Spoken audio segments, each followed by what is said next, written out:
حضرت ابو ہریرہ رضی اللہ تعالیٰ روایت فرماتے ہیں کہ حضور اکرم صلی اللہ علیہ وآلہ وسلم نے ارشاد فرمایا اللہ تبارک و تعالیٰ ہر نبی کے لیے ایک خاص دعا رکھا.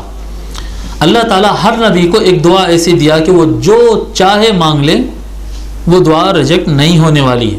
ہر نبی کے لیے ایک خاص دعا ایک آپشن رکھ دیا.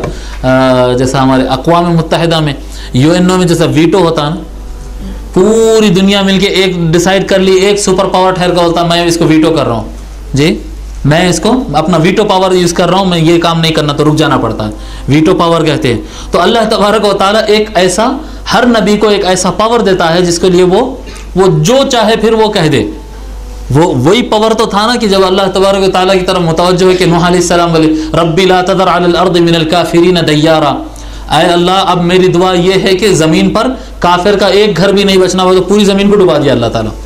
وہ پاور تھا وہ, جی وہ پاور جہاں یوز کرو جب آپ کو ضرورت ہے. یعنی آپ کو ایک مرتبہ ہر نبی کے لیے اللہ تعالیٰ ایک دعا ایسی رکھا کہ وہ جو کہہ دے اپنی زبان سے وہ ہونے والا ہے. وہ پاور جو جہاں یوز کرنا ہے کر سکتا ہے. ٹھیک ہے, اللہ تعالیٰ ہر نبی کو عطا کیا ہے.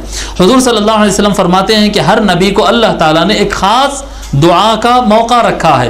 فَأُرِيدُ إِن شَاءَ اللَّهُ أَنْ أَخْتَبِئَ دَعْوَتِي شَفَاعَةً لِأُمَّتِي يَوْمَ الْقِيَامَةِ, میں اپنا وہ دعا کے پاور کو اس دنیا کے اندر چھپا لیا ہوں تاکہ قیامت کے دن میں اپنی امت کو نکالنے میں کامیاب ہو جاؤں. وہ پاور میں اس دنیا میں یوز ہی نہیں کر رہا ہوں.